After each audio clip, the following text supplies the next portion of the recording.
पिछले लेक्चर में हमने प्रश्नावली 1.1 हल किया था। अगर आपने पिछले लेक्चर नहीं देखे हैं तो एक बार प्लेलिस्ट में जाकर के समुच्चय के वीडियो जरूर देख लें। आज हम पढ़ने जा रहे हैं टाइप्स ऑफ सेट यानी समुच्चय का प्रकार। टाइप ऑफ सेट में जो हमारा पहला समुच्चय आता है उसको बोलते हैं रिक्त समुच्चय यानी नल सेट। ऐसे समुच्चय को जिसमें कोई अवयव न हो रिक्त समुच्चय कहते हैं। इंग्लिश में हम इसको एम्प्टी सेट, वॉइड सेट और नल सेट भी कहते हैं। और इसको जो साइन होता है उसको हम फाई से लिखते हैं, फाई। तो ऐसा सेट, ऐसा समुच्चय जिस सेट के अंदर कोई भी अवयव यानी कोई भी एलिमेंट मौजूद ना हो उसको हम बोलते हैं रिक्त समुच्चय यानी नल सेट। इसके एग्जाम्पल से समझ लेते हैं हम। जैसे हमारे यहाँ पे एक सेट दिया हुआ है x such that x square equal to 4 और इसमें बोला है x एक विषम संख्या। इसको मैं आपको कंप्लीटली सॉल्व करके दिखा देता हूँ। x such that x square 4 और इसने बोला है x एक विषम संख्या। ठीक है, विषम संख्या हमारी क्या होती है? x equal to 1, 3, 5 and so on. अगर मैं x के वैल्यू 1 रखता हूं तो मैं यहां से क्या मिलेगा? 1 स्क्वायर इक्वल टू 4। ये कभी पॉसिबल है ही नहीं क्योंकि 1 हमारा 4 के बराबर नहीं हो सकता। अगर मैं x के वैल्यू क्या रखता हूं 3 तो हमारे इस इक्वेशन से क्या आ जाएगा? 3 का स्क्वायर इक्वल टू 4 यानी 9 इक्वल टू 4। ये कभी हो ही नहीं सकता। ठीक है, तो यहाँ पे हम एक चीज देख रहे हैं, जब मैं x के वैल्यू 1 रखता हूँ, 3 रखता हूँ या 5 भी रखूंगा तो यहाँ पे कभी भी 4 के इक्वल नहीं आएगा। ठीक है, यहाँ पे हम साफ तौर पे देख रहे हैं जो हमें सेट दे रखा है इसके अंदर कोई भी अवयव मौजूद नहीं है, तो इसको हम ऐसे लिखते हैं या 5। अब इसके हम कुछ एनसीईआरटी के एग्जाम्पल देख लेते हैं। इसका पहला एग्जाम्पल है, मान लीजिए a x such that x हमारा 1 से लेकर के 2 के बीच में है और x प्राकृतिक संख्या। यहां से हमें साफ साफ दिख रहा है कोई ऐसी प्राकृतिक संख्या नहीं है जो 1 और 2 के बीच में आ जाए। ठीक है, आप रेल लाइन पर ड्रॉ कर लो 1, 2। अब इसके बीच में कोई प्राकृतिक संख्या है नहीं, तो ये जो सेट हमारा है ये भी क्या हो जाएगा? एम्प्टी सेट यानी 5। जो एग्जांपल सेकंड इसमें बोला है x such that x square minus 2 equal to 0 और x एक परिमेय संख्या है। इसको हम सॉल्व कर लेते हैं इक्वेशन को। x square minus 2 equal to 0, x square equal to 2 and x equal to √2। तो यहाँ पे तो बोला था कि x हमारे परिमेय संख्या है, लेकिन ये क्या आ गया? √2 क्या होता है? अपरिमेय संख्या। जो b सेट हमारा है ये हमारा क्या है? 5। इसको हम ऐसे भी लिख सकते हैं। अच्छा, एक चीज आप लोग ध्यान रखना, अगर आपको कहीं भी ऐसा सेट मिल जाए तो ये क्या हमारा रिक्त समुच्चय है? नहीं, क्योंकि इसके अंदर एक 0 अवयव है। ठीक है, तो इसको हम कभी भी रिक्त समुच्चय की श्रेणी में नहीं रख सकते। ये इसको हम बोलेंगे सिंगलटन सेट यानी एकल समुच्चय, जो भी हम आगे पढ़ेंगे। नेक्स्ट हमारा एग्जांपल है C एक सेट है और उसके अंदर लिखा हुआ है x सच दैट x संख्या 2 से अधिक एक समअभाज्य संख्या है। यहाँ पे जो K वर्ड है समअभाज्य संख्या, आपको पता होना चाहिए अभाज्य संख्या पहली बात होती क्या है? 2, 3, 5 एंड सो ऑन। यहाँ पे बोला समअभाज्य संख्या, तो समअभाज्य संख्या क्या हो जाएगा? इसमें देखो जो सम है और अभाज्य भी है, तो सम तो 2 है और ये अभाज्य भी है, तो एक हमारा सिर्फ हो गया 2। और इसने बोला है 2 से अधिक, तो इसमें 2 से अधिक आपको कहीं भी दिख रहा है जो सम भी है और अभाज्य भी है? नहीं, ये तो अभाज्य तो है लेकिन सम नहीं है, ये अभाज्य तो है लेकिन ये सम नहीं है। तो इस तरह से 2 के बाद हमें कोई भी नंबर ऐसा नहीं मिल रहा है जो सम भी है और अभाज्य भी है।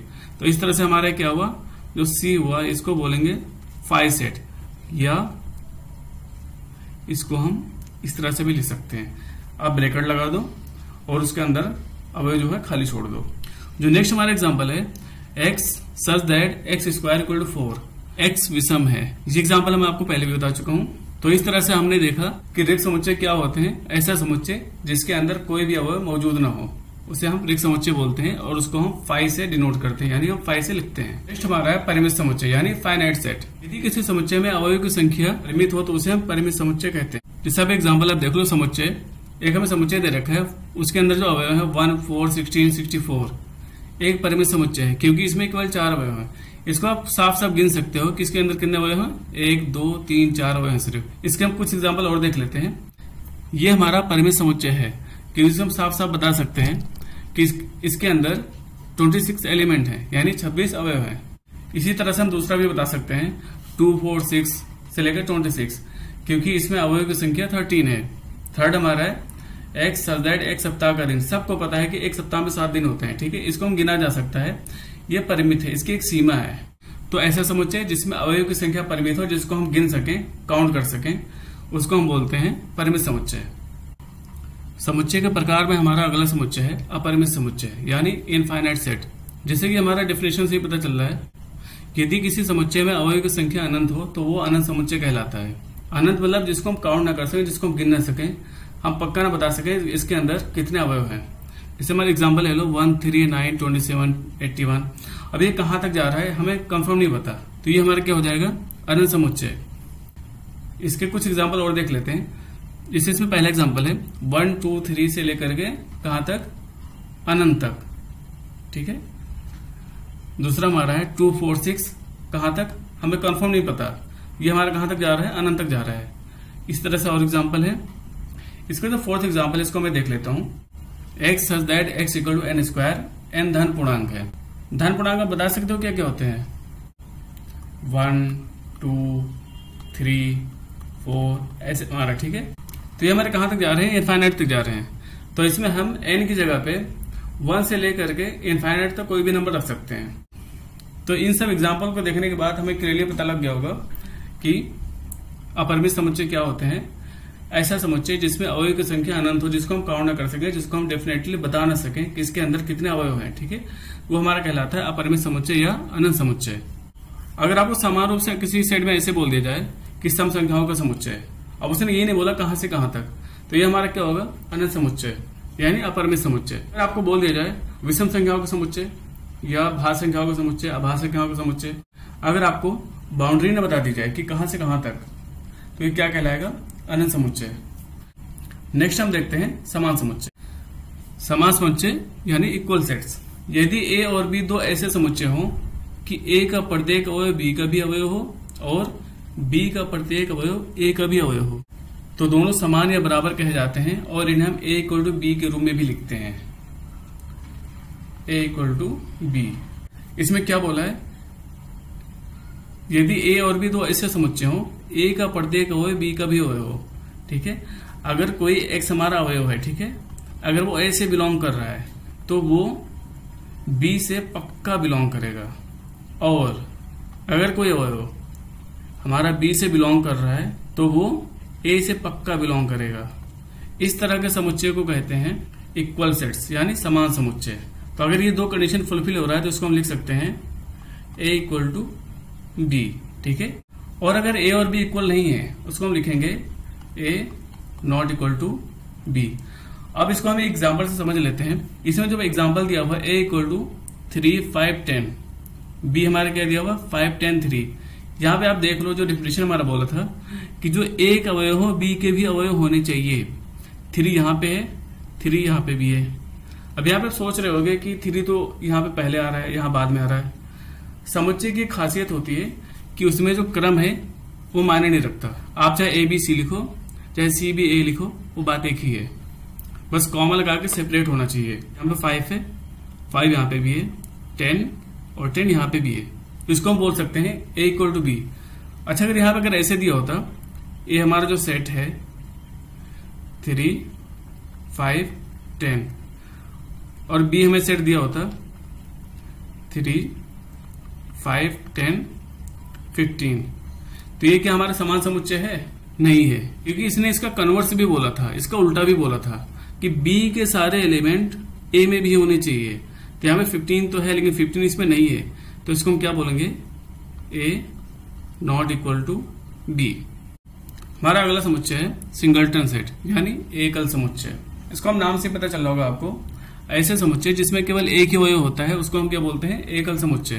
जैसे हमारा ये दिया हुआ छोटा सा समुच्चय, इसमें सिर्फ क्या है? एक अवयव ए है, ये हमारा क्या है? एकल समुच्चय। एक्स सच दैट एक्स एक सम अभाज्य संख्या। सम अभाज्य संख्या क्या होता है? ऐसी संख्या जो अभाज्य भी हो और जो सम भी हो वो केवल क्या होता है? 2 होता है। तो इस सेट के अंदर क्या आएगा? ओनली क्या आएगा? 2। ये भी हमारा क्या एकल समुच्चय है। इसका अगला एग्जांपल है x such that x Uttar Pradesh के 1 अगस्त 1985 को राज्यपाल। अब यहाँ पे हमें पता है कि 1 अगस्त 1985 को उत्तर प्रदेश का एक राज्यपाल हुआ होगा, ना कि हजारों, क्योंकि एक टाइम पे एक ही राज्यपाल होता है। ये भी हमारा क्या होगा? एकल समुच्चय यानी सिंगलटन सेट। ऐसा सेट जिसके अंदर एक ही अवयव हो। एनसीईआरटी की बुक में एक टिप्पणी दिया हुआ है, इसको हम पहले देख लेते हैं। इसका मतलब क्या है? सभी अपरिमित समुच्चयों का वर्णन रोस्टर रूप में नहीं किया जा सकता। उदाहरण के लिए वास्तविक संख्याओं के समुच्चयों का वर्णन इस रूप में नहीं किया जा सकता है, क्योंकि इस समुच्चय के अवयव का कोई विशेष पैटर्न या प्रतिमान नहीं होता। इसको मैं आपको थोड़ा सा अपने लैंग्वेज में समझा देता हूँ। सभी अपरिमित समुच्चयों को तालिका विधि में नहीं निरूपित किया जा सकता। जैसे एग्जाम्पल इसमें दिया हुआ है कि जैसे हमारा क्या है, वास्तविक संख्या है। क्योंकि वास्तविक संख्याओं में सम संख्या, विषम संख्या, भाज्य संख्या, अभाज्य संख्या, परमेय संख्या, बहुत सारी संख्याएं आती हैं। सारे के सारे संख्याओं को मिलाकर के हमारा क्या बनता है? वास्तविक संख्याओं का समुच्चय। तो इसमें एक विशेष कोई एक सिंगल पैटर्न नहीं फॉलो हो रहा है जिससे हम बता सके कि हमारा कौन सा सेट है, मतलब सम संख्याओं का सेट है कि विषम संख्याओं का सेट है। हम इसमें साफ साफ नहीं बता सकते।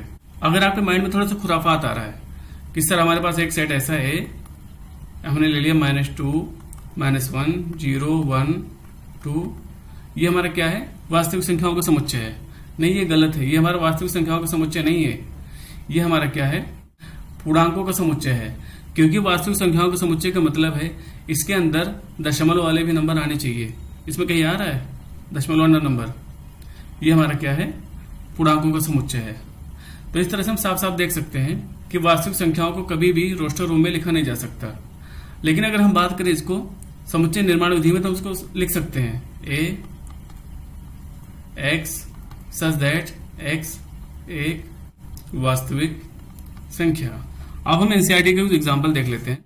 जो एग्जाम्पल 6 है, बतलाइए कि निम्नलिखित समुच्चयों में कौन परिमित है और कौन अपरिमित है। इसका जो पहला समुच्चय है x such that x belong to n, मतलब एक्स हमारा क्या है?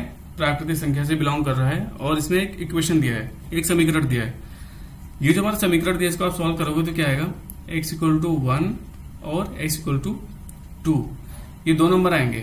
ये परिमित है कि अपरिमित है? ये परिमित है। इसको हम काउंट कर सकते हैं, इसकी एक सीमा है। जो नेक्स्ट एग्जांपल है इसमें दे रखा है x such that x belong to n और x² = 4।